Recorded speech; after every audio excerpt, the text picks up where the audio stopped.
keys to success are patience, persistence, and obsessive attention to detail. It's so ambitious to take something as highly evolved as the book and improve on it. Luck plays an outsized role in every endeavor, and I can assure you we've had a bountiful supply. We innovate by starting with the customer and working backwards. That becomes the touchstone for how we invent. We are stubborn on vision. We are flexible on details. A brand for a company is like a reputation for a person. You earn reputation by trying to do hard things well. Life's too short to hang out with people who aren't resourceful. Where you are going to spend your time and your energy is one of the most important decisions you get to make in life. Invention is by its very nature disruptive. If you want to be understood at all times, then don't do anything new. In the old world, you devoted 30% of your time to building a great service and 70% of your time to shouting about it. In the new world, that inverts. We want to make money when people use our devices, not when they buy our devices. You don't want to negotiate the price of simple things you buy every day. It is very difficult to get people to focus on the most important things when you're in boom times. A company shouldn't get addicted to being shiny, because shiny doesn't last. It's hard to find things that won't sell online. Focusing on the customer makes a company more resilient. Part of company culture is path-dependent. It's the lessons you learn along the way. There are two kinds of companies, those that work to try to charge more and those that work to charge less. We will be second. The human brain is an incredible pattern-matching machine.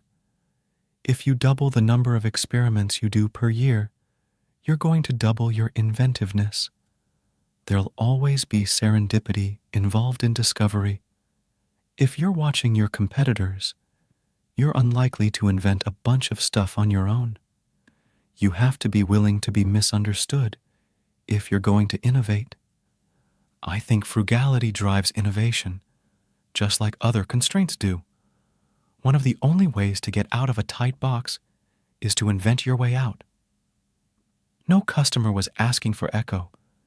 This was definitely us wandering. Market research doesn't help. What's dangerous is not to evolve, not to invent, not to improve the customer experience. Me Too companies have not done that well over time. No customer was asking for Echo.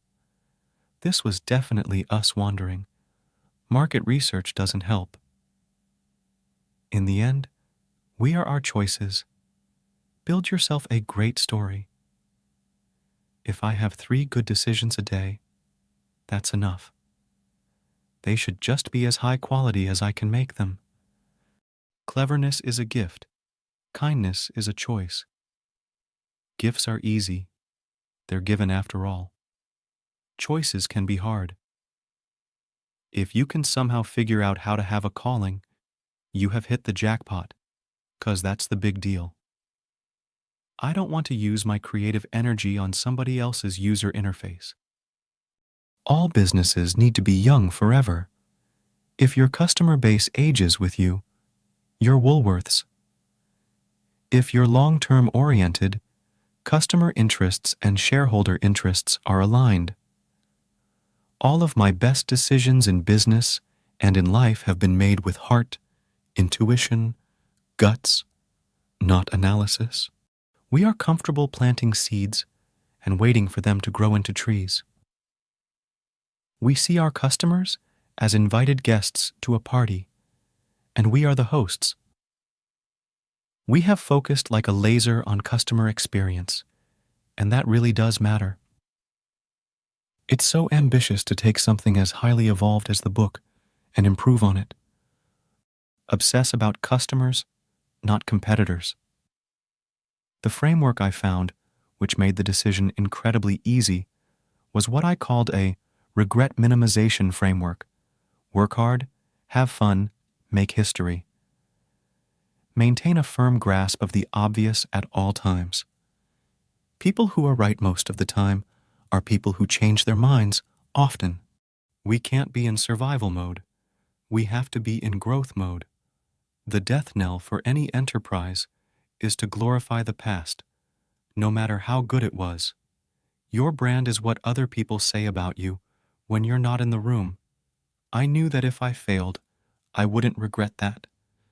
But I knew the one thing I might regret is not trying.